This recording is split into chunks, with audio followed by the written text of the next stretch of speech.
गुरुर्ब्रह्मा गुरुर्विष्णू गुरुर्देवो महेश्वरा गुरुर साक्षात परब्रह्म तस्मै श्री गुरुवे नमः. मला माझ्या आयुष्यात आनंद हवा आहे आणि हा आनंद माझ्या सद्गुरूकडून मला कळलं की तुझं आहे तुझ पाशी परी जागा चुकलाशी. मला असं वाटलं की मी डॉक्टर झालो की मी आनंदी होईल, मी लग्न केलं की मी आनंदी होईल, मी मस्त मोठा बंगला बांधला की मी आनंदी होईल, मुलं बाळ लेकरं सुना घरी आल्यात की मला आनंद होईल, मस्त छान लक्झरी गाडी घेतली की मी आनंदी होईल. आनंदाच्या डेफिनेशन्स दर दिवसाला प्रत्येक क्षणाला बदलत राहतात, कारण आपल्या डिझायर्स बदलत राहतात, आपल्या इच्छा अपेक्षा आकांक्षा बदलत राहतात आणि एक इच्छा पूर्ण झाली की लगेच दुसरी उगम पावते. आणि म्हणून हा आनंद नेमका आहे कुठे हे जेव्हा मी माझ्या सद्गुरूंना विचारलं तेव्हा माझे सद्गुरू म्हटलेत की अरे तो तुझ्याच अंतःकरणात आहे, तुझ्याच हृदयात आहे. मग त्याला मी कसं कसं प्राप्त करू शकतो? अखंड आनंद. तू गुलाबजामुन खाल्ला की तुला आनंद मिळतो, पण तो खंडित आनंद असतो, तो संपून जातो.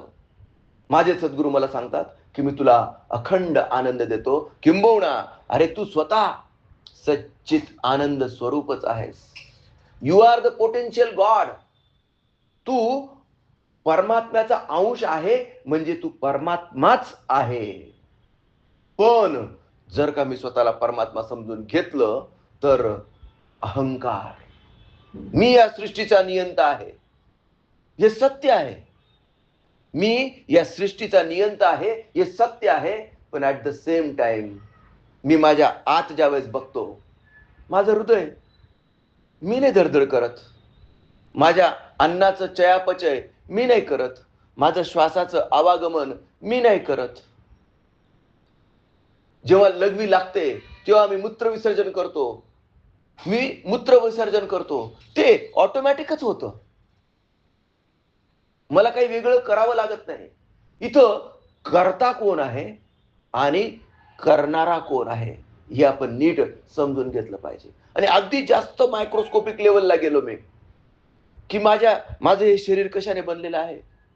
3 ट्रिलियन सेल्सने बनलेलं आहे. ह्या सेल्स कशाने बनलेल्या आहेत? न्यूक्लियस आणि प्रोटोप्लाझम. त्याच्यातले केमिकल रिएक्शन्स, केमिकल चेंजेस ते मी करतो का? नाही, त्या ऑटोमॅटिक होत आहेत. तुमच्या पेशी, हजारो पेशी दररोज रिजनरेट होत आहेत आणि लाखो पेशी दररोज डिजनरेट होतात. ही रिजनरेशन आणि डिजनरेशनची प्रोसेस तुमच्या शरीरात ऑटोमॅटिक आणि सतत चालू आहे, हे मी मेडिकल सायन्स मध्ये शिकलो. हे मी करत नाहीये. आणि मी तर सगळा करता करविता परमात्मा आहे. अरे मग हे कसं काय तू करत नाहीये? मग हे कोण करतंय? हे परमात्मा करतोय. मग मी कसं काय परमात्मा झालो? मी परमात्म्याचा अंश आहे. मी परमात्म्याचा अंश आहे. मी हे सगळं करू शकतो. या सगळ्या गोष्टींवर माझा कंट्रोल आहेच, पण मध्ये मन आहे आणि हे मन मला परमात्म्याचा अंश मानूच देत नाही. मन म्हणतो की तू अमुक अमुक व्यक्तीचा मुलगा आहेस, तू अमुक अमुक व्यक्तीचा नवरा आहेस, तू अमुक अमुक मुलांचा बाप आहेस, तुझ्या नावावर अमुक अमुक शेती आहे, तुझ्या नावावर हा फ्लॅट आहे, हा बंगला आहे, हे तुझं नाव आहे, या नावाचं बँकेत खातं आहे, अमुक अमुक बँकेत खातं आहे, त्या बँकेत तुझ्या अकाउंटला एवढे एवढे पैसे आहेत. हे कोण सांगतंय? मन. पण ही प्रोसेस अध्यात्म रिव्हर्स करतं. अध्यात्म काय सांगतं? मैं देह नहीं, नश्वर नासी, मैं अलख निरंजन अविनाशी.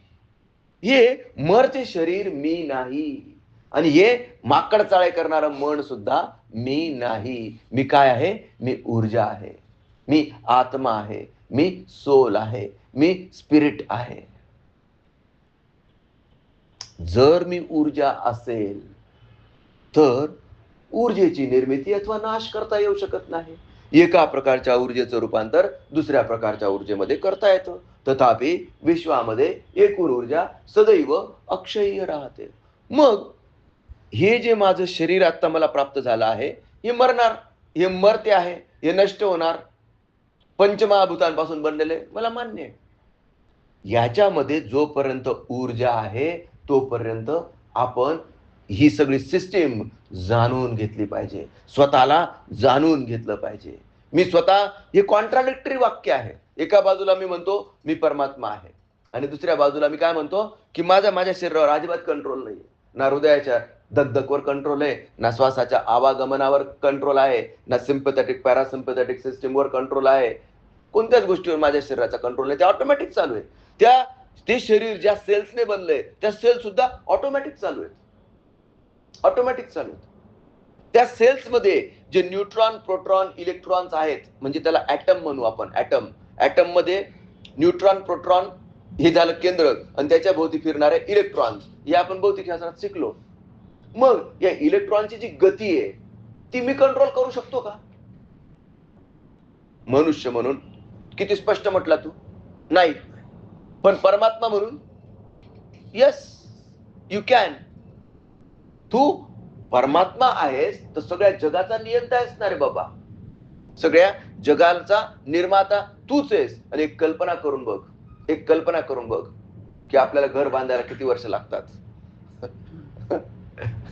घर बांधायला किती वर्ष लागतात. आणि मग या सगळ्या पृथ्वीवर, बाकीचं जाऊ द्या, युनिव्हर्स जाऊ द्या, मल्टी युनिव्हर्सचा विषय जाऊ द्या, पण ही पृथ्वी म्हणजे हा आशिया खंड, हे वेगवेगळे खंड, अमेरिका, दक्षिण अमेरिका, अंटार्क्टिका, नंतर तो रशियाचा भाग, हे सगळं मीच निर्माण केलंय असं जरी म्हटलो तर लोक बाहेर मला हसतील. Yes or no? हसतील की नाही? अरे तुला घर बांधायला तुझा जन्म निघून जातो आणि या सगळ्या गोष्टींचा निर्माता तू आहेस. How is it possible? अध्यात्म म्हणतं तूच या सगळ्या गोष्टींचा निर्माता आहे, आणि ऍट द सेम टाइम आपलं मन म्हणतं हे आपल्याला शक्य नाही. बघा हे कॉन्ट्राडिक्शन. हे जे युनिव्हर्स, हे जे जग आहे ना, दिस इज फुल ऑफ कॉन्ट्राडिक्शन. एका बाजूला तुम्ही म्हणतात की तो अनंत आहे, आणि दुसऱ्या बाजूला म्हणतात तो शून्य आहे. कसं काय? एका बाजूला म्हणतात सगळा तोच आहे, आणि एका बाजूला म्हणतात तो काहीच नाहीये, तो कुठेच नाहीये. हे दोघं सत्य वाक्य आहेत. एका बाजूला मी म्हणतो मी इथं कोणालाच बोलवत नाही, आणि दुसऱ्या बाजूला मी म्हणतो मी तर सगळ्यांची वाट पाहतो. बघा हे कॉन्ट्राडिक्शन. सगळीकडे तुम्हाला कॉन्ट्राडिक्शन दिसेल. सगळीकडे तुम्हाला हे तर ट्रम्प त्याच्या पुढे गेले बाबा युटर्न घ्यायला. युटर्न घेतात, एकदा हे बोलतात एकदा ते बोलतात. हे समजून घेणं कुणालाच शक्य नाही. हा विषय आहे अनुभवजन्य, आणि ह्या अनुभव देण्याचं कार्य माझी सद्गुरु परंपरा करत आहे. इतके दिवस केलं, भक्तीचा प्रचार आणि प्रसार केला कीर्तनाच्या माध्यमातून, आणि मला कीर्तन येत नाही. मी सायंटिफिक माणूस आहे. बाप दाखव नाहीतर श्राद्ध घाल. तुम्ही मंदिरात गेलेत आणि देवाला अगरबत्ती लावली, पूजा अर्चा केली, तुम्हाला काय मिळालं? बरेच लोक म्हणतात काहीच नाही मिळालं. एखादा जो सेन्सिटिव्ह असतो तो म्हणतो की मला जरा बरं वाटलं. त्याच्यापेक्षा जरा जास्त अजून होपफुल असतो तो म्हणतो की माझा विश्वास आहे, माझा ट्रस्ट आहे की मी ह्या मंदिरात गेलो, इथं नारळ फोडलं, इथं प्रसाद दाखवला, इथं अगरबत्ती लावली की माझी इच्छा पूर्ण होते. हा माझा विश्वास आहे. बघा, मंदिरात जाण्याची ही क्रिया आहे. एखादा म्हणतो की मला काहीच नाही झालं बाबा, जसा गेलो तसा झालो. दुसरा म्हणतो मला शांतता मिळाली, मस्त वाटलं, बरं वाटलं. आणि अशांची संख्या तुम्ही त्या सावरिया सेटला जाऊन बघा, तुम्ही त्या खाटू श्यामला जाऊन बघा, अमाप गर्दी, नुसते एकमेकांना ढकली. काय मिळत असेल त्यांना तिथे जाऊन? काय मिळत असेल? कोणी म्हणतं नाही गर्दी होती, 4 तास लागलेत, पण दर्शन छान झालं. दर्शन छान झालं म्हणजे तुला काय मिळालं? अरे एवढा पैसा खर्च करून काय लोक ब्लॅकने तिकीट काढतात. ब्लॅकने तिकीट काढतात व्हीआयपी दर्शन घेण्याकरता, आणि तिथं पण तासभर थांबून शेवटी दर्शन घेतात, नमस्कार करतात, आणि तो ब्राह्मण असतो, चला पुढे चला पुढे, मागे गर्दी बघा किती, चला पुढे चला पुढे. एवढं सगळं 3 तासाचे श्रम सहन करून, एवढं सगळं व्हीआयपी तिकिटाचे पैसे खर्च करून तुला काय मिळालं? काय मिळालं तुला? समाधान. तुझं आहे तुझं पाशी परी जागा चुकलाशी. आणि तुकोबाराय म्हणतात, ठाईच बैसोनी करा एक चित्त, आळवावा श्रीपती आवडीने. आणि हेच तुकोबाराय पंढरीची वारी करतात. विषय समजला का? एका बाजूला ते काय म्हणतायत, ठाईच बैसोनी करा एक चित्त, आळवावा श्रीपती आवडीने. म्हणजे तुम्हाला कुठे जायची गरज आहे का? तीर्थयात्रा करायची गरज आहे का? तुम्ही एका जागेवर बसा आणि भगवंताचं नामस्मरण करा, भगवंताला तुमच्या हृदयात बघा. आणि हेच तुकोबाराय पंढरपूरला वारी करतात, वारीला जायला सांगतात लोकांना. अरे एका बाजूला तुम्ही हे सांगतायत, एका बाजूला ते सांगतायत. एखादा तत्वनिष्ठ म्हणेल, तुकोबारायांना वेळ लागलाय बरं का, एक युटर्न घेतात ट्रम्प तात्यासारखं, युटर्न करतात. एका ठिकाणी हे सांगतात, एका ठिकाणी ते सांगतात. आम्ही करायचं काय? हा विषय ज्ञानाने एक्सप्लेन होऊ शकत नाही. तुम्हाला प्रत्यक्ष अनुभव घेतला पाहिजे, आणि अनुभव घेण्याकरता हे फॉर्मटाईज झालं पाहिजे, अध्यात्म फॉर्मटाईज झालं पाहिजे. आणि अनेक ऋषी मुनींनी, अनेक साधू संतांनी याला प्रॉपरली फॉर्मटाईज केलेलं आहे, ऑलरेडी केलेलं आहे. पण दुर्दैवाने आपल्याला वेळच नाही बघून घ्यायचा, समजून घ्यायचा. माझ्या सद्गुरूंनी कीर्तनाच्या माध्यमातून लोकांना जागृत केलं. आजही ब्रह्ममूर्ती ज्ञानेश्वर माऊली जागृत करण्याचा प्रयत्न करत आहेत. काही लोक जागृत होतात तरी सगळेच जागृत होतात का? नाही. मी म्हणतो, जेवढी भक्ती तेवढीच प्राप्ती. आता कीर्तनात हौशे गौशे नवशे सगळे येतात बरं का. हौशे म्हणजे काय? सहज बाबा काय सांगतात ऐकून बघावं, पहिल्यांदाच आलो. एखादा म्हणतो, कीर्तन काय आपण ऐकायचं असतं का? कीर्तन हे म्हाताऱ्या माणसांचं काम आहे. तरुण माणसांनी काम करावं, पुरुषार्थ करावा. एखादा म्हणेल, आणि ते बरोबर आहे, त्याचं चुकीचं नाही, त्याचं चुकीचं नाही. मग कीर्तनकार बाबाला जर असं एखाद्याने डिबेट केलं, कीर्तनकार बाबा काय तुम्ही टाइमपास करताय हो, पोरांना कीर्तनाला यायला सांगतायत, म्हाताऱ्या कोतारांना घेऊन बसा, देव करा, देश कसा चालेल? एखाद्या कीर्तनवाल्या बुवाला सांगितलं तर कीर्तनाला बुवा शांत बसेल का? नाही, तुझं म्हणणं बरोबर आहे बाबा, तुझं म्हणणं बरोबर आहे. पुरुषार्थ करा, तुम्ही कामधंदे करा, पैसे कमवा, नोकरी धंदे करून तुम्हाला जे पाहिजे ते प्राप्त करा. मग कीर्तन करण्याचं किंवा कीर्तन ऐकण्याचं काम म्हाताऱ्या कोताऱ्यांचंच आहे का फक्त? ज्याला त्याच्या जीवनात ट्रान्सफॉर्मेशन हवं आहे, बदल हवा आहे सकारात्मक, त्याच्यासाठी हा मार्ग आहे. हा मार्ग सगळ्यांसाठी नाही, बरोबर? आणि दुसऱ्या बाजूला मी म्हणतो, हा मार्ग सगळ्यांसाठी आहे. खरं काय? खरं काय? हा मार्ग सगळ्यांसाठी आहे आणि हा मार्ग सगळ्यांसाठी नाही. दोघं वाक्य एकमेकांचे कॉन्ट्राडिक्टरी आहेत, पण दोघंही सत्य आहेत.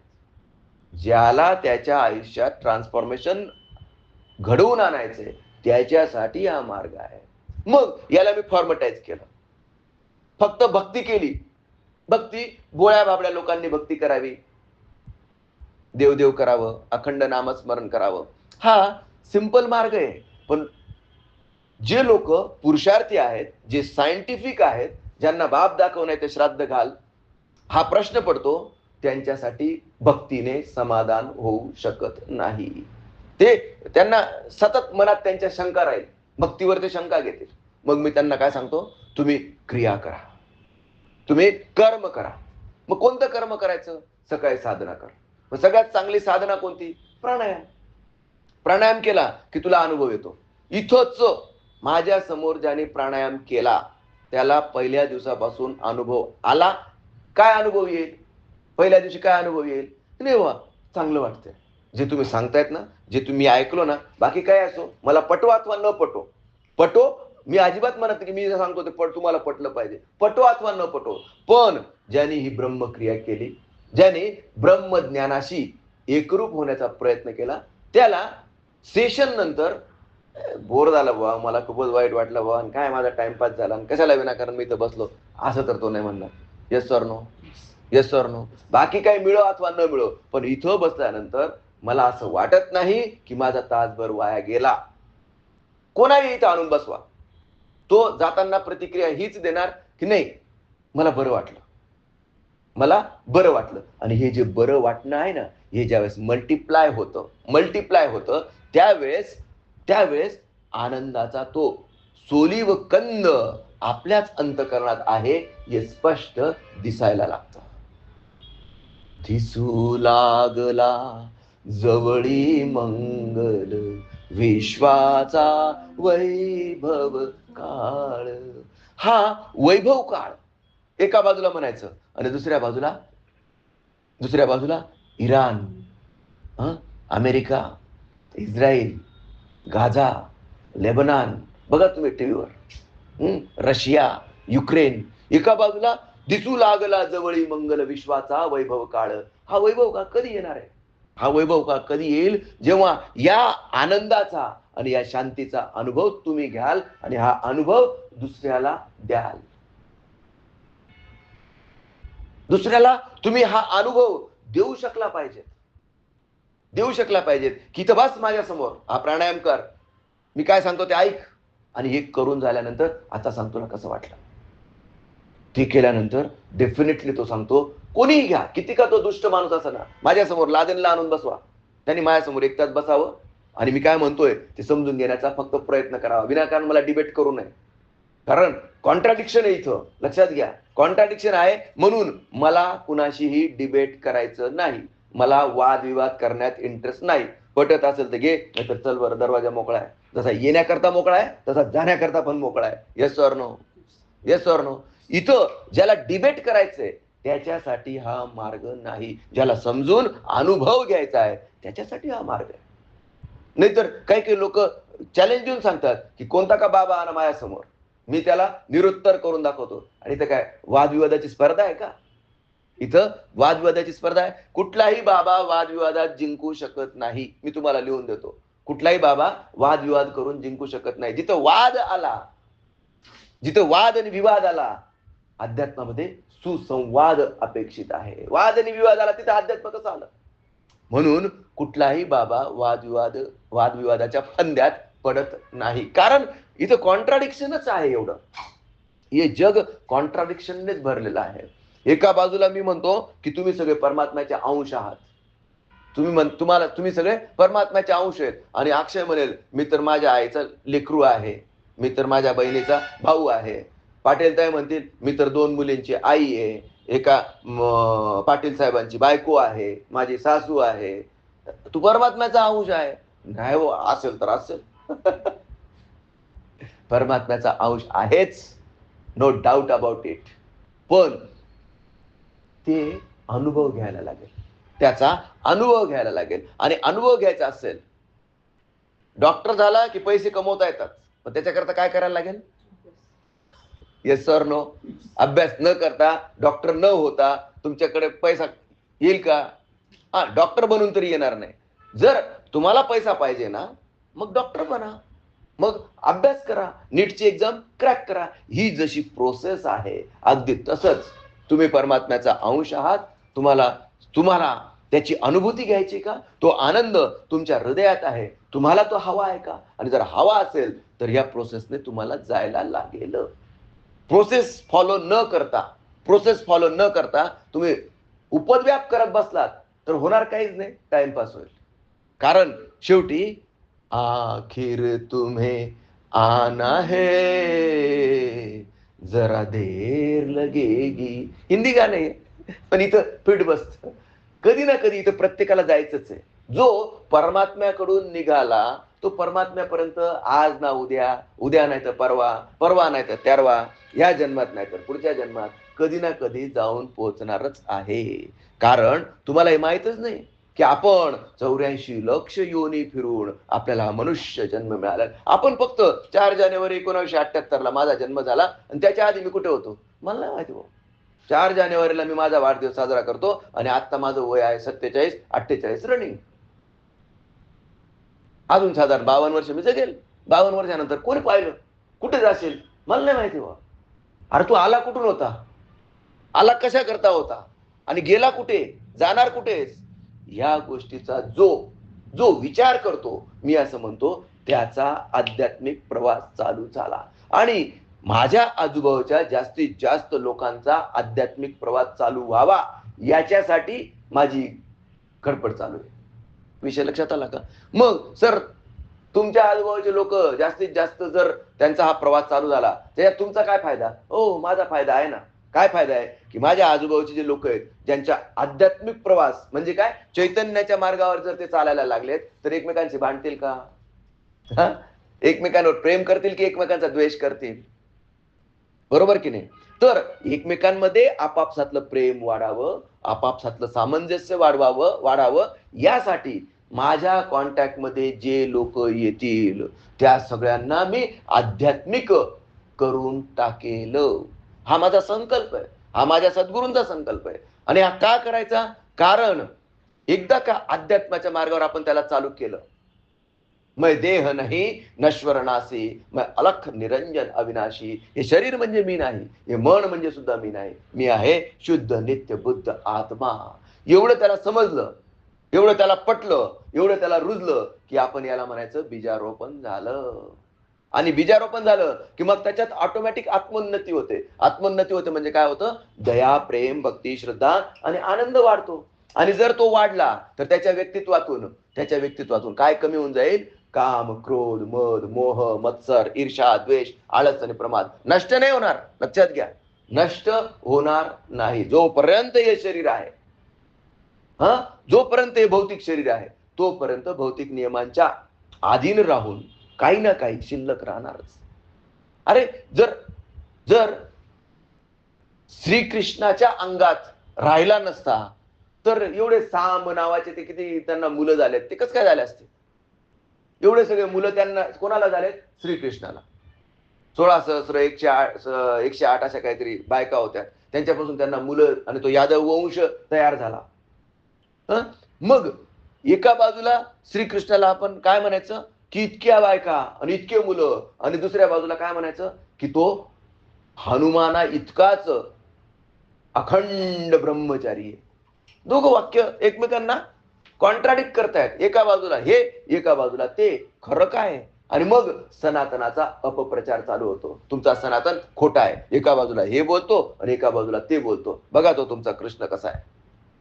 आता एखाद्याने जर 2 बायका केल्या ना, तो लगेच म्हणतो मी कृष्णाचा अवतार आहे आणि तू ना मला गोपिका दिसते.